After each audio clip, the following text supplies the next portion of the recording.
Shalom, salam damai sejahtera, Bapak Ibu, Saudara dan Saudariku seiman. Semoga Anda semuanya dalam keadaan yang sehat dan selalu dalam lindungan kasih Tuhan. Dan untuk saudara dan saudariku yang sakit, dalam nama Tuhan Yesus, Anda disembuhkan. Senang berjumpa kembali dengan Anda dalam permenungan harian Sabda Tuhan, Embun Sabda, Rabu 16 Juni 2021. Mari kita siapkan hati, siapkan diri kita untuk mendengarkan dan merenungkan firman Tuhan. Tuhan sertamu dan sertamu juga. Inilah Injil Yesus Kristus karangan Santo Matius. Dimuliakanlah Tuhan. Dalam khotbah di bukit, Yesus bersabda, "Hati-hatilah, jangan sampai melakukan kewajiban agamamu di depan orang supaya dilihat. Sebab jika demikian, kalian tidak memperoleh upah dari Bapamu di surga. Jadi, apabila engkau memberi sedekah, janganlah engkau mencanangkan hal itu, seperti yang dilakukan orang-orang munafik di rumah-rumah ibadat dan di lorong-lorong, supaya mereka dipuji orang. Aku berkata kepadamu, mereka sudah mendapat upahnya. Tetapi jika engkau memberi sedekah, janganlah tangan kirimu tahu apa yang diperbuat tangan kananmu. Hendaklah sedekahmu itu diberikan dengan tersembunyi, maka Bapamu yang melihat yang tersembunyi akan membalasnya kepadamu. Dan apabila kalian berdoa, janganlah berdoa seperti orang munafik. Mereka suka mengucapkan doanya dengan berdiri dalam rumah-rumah ibadat dan pada tikungan-tikungan jalan raya, supaya mereka dilihat orang. Aku berkata kepadamu, mereka sudah mendapat upahnya. Tetapi jikalau engkau berdoa, masuklah ke dalam kamarmu, tutuplah pintu, dan berdoalah kepada Bapamu yang ada di tempat tersembunyi. Maka Bapamu yang melihat yang tersembunyi akan membalasnya kepadamu. Dan apabila kalian berpuasa, janganlah muram mukamu seperti orang munafik. Mereka mengubah air mukanya supaya orang melihat bahwa mereka sedang berpuasa. Aku berkata kepadamu, sesungguhnya mereka sudah mendapat upahnya.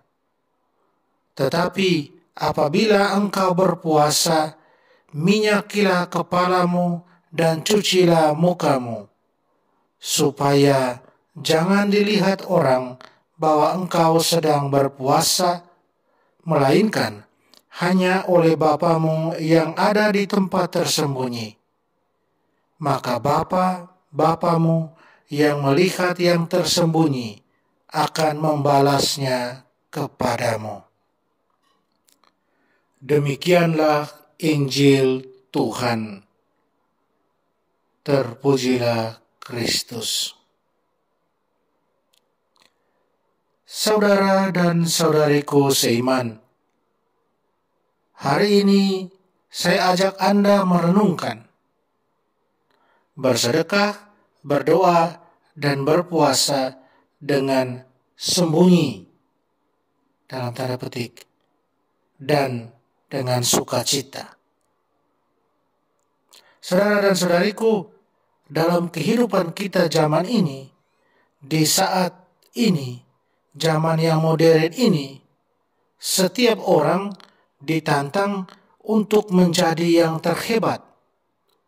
Dan orang sepertinya dipaksa untuk berjuang akan hal itu. Dan untuk menjadi yang terhebat, orang harus menampilkan diri. Orang harus menunjukkan kehebatannya. Oleh karena itu, dalam pergaulan di tengah masyarakat, khususnya di kalangan anak muda atau remaja, ada yang dikenal dengan istilah narsis atau eksis. Semua orang mau narsis, mau eksis. Medsos sangatlah penting. Apa yang dibuat harus dipostingkan, sekecil apapun itu. Agar orang menunjukkan diri, saya bisa, saya hebat.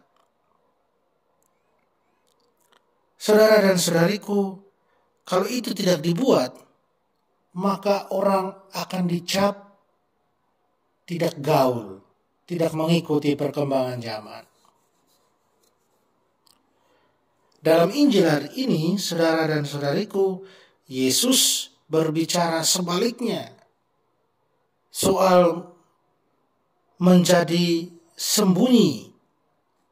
Yesus berbicara soal menjadi tersembunyi, ketersembunyian. Kalau kamu memberi atau bersedekah, jangan digembar-gemborkan. Kalau tangan kanan memberi, tangan kiri jangan sampai tahu. Atau kalau kamu berdoa, masuklah ke kamar dan tutuplah pintu. Atau kalau kamu berpuasa, minyakilah kepalamu, cucilah mukamu, supaya jangan sampai orang tahu bahwa kamu sedang berpuasa. Yesus ingin agar apa yang kita lakukan itu tersembunyi dalam tanda petik. Orang lain tidak harus tahu. Saudara dan saudariku, tentu kita akan bertanya dan pasti akan bertanya, mengapa Yesus mengajarkan soal ketersembunyian, tidak menampilkan diri atau tidak menonjolkan diri? Jawabannya, karena Allah kita adalah Allah yang tersembunyi, seperti yang digambarkan dalam Injil. Allah yang senantiasa melihat dari tempat yang tersembunyi. Yesus ingin agar kita juga belajar bagaimana, dalam tanda petik, menyembunyikan diri, khususnya dalam hidup beriman. Dalam hidup beriman, kata menyembunyikan diri ini sering kita sebut sebagai kerendahan hati. Yesus ingin agar kita menjadi murid-muridnya yang rendah hati. Bagi Yesus, hidup beriman, atau dalam bahasa Injil hidup keagamaan, tidak untuk dipamerkan, tapi untuk diresapkan sampai ke relung hati yang terdalam dan tersembunyi itu. Contoh seperti Rasul Paulus, dia katakan dalam suratnya kepada Galatia bab 2 ayat 22, namun aku hidup, tetapi bukan lagi aku sendiri yang hidup, melainkan Kristus yang hidup dalam aku. Ada kerendahan hati di sana. Bukan soal dianya, tapi soal Kristusnya yang hidup di dalam dia. Dan satu hal juga yang pasti, bahwa kalau sudah ada kerendahan hati, maka bersedekah, berdoa, berpuasa, pastinya juga akan dilakukan dengan sukacita. Lagi-lagi Rasul Paulus bisa kita jadikan contoh. Contoh bagaimana dia menghayati apa yang Yesus sabdakan ini. Saudara dan saudariku, jika Allah kita adalah Allah yang tersembunyi, maka satu-satunya cara bagi kita untuk semakin dekat dengan Allah yang demikian adalah jalan ketersembunyian. Atau dalam bahasa seperti yang kita sudah jelaskan di atas, adalah kerendahan hati. Santa Teresia dari Avila katakan, percayalah, orang yang sungguh-sungguh rendah hati akan diberikan Tuhan hati yang damai.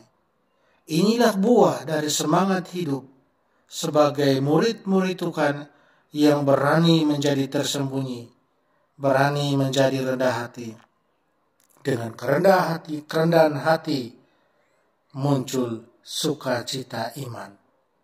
Mari kita berjuang untuk hal itu. Amin. Mari kita berdoa mohon kekuatan dari Tuhan. Allah Bapa yang Maha Murah, ajarilah kami menaruh belas kasih kepada sesama, sebagaimana Engkau telah menaruh belas kasih kepada kami. Semoga kami dengan tulus ikhlas mendermakan apa yang kami terima berkat kemurahan hati-Mu, ya Allah dan Bapa kami. Doa ini kami persembahkan kepadamu dengan pengantaran Yesus Kristus Putra-Mu Tuhan kami, yang bersama dengan Dikau dalam persatuan dengan Roh Kudus, hidup dan berkuasa Allah sepanjang segala masa. Amin. Mari kita mohon berkat Tuhan, Tuhan sertamu dan sertamu juga. Kita sekalian dan semua orang yang kita kasih, segala usaha, rencana dan kerja kita dilindungi, dibimbing dan diberkati Allah yang Maha Kuasa, Bapa dan Putra dan Roh Kudus. Amin.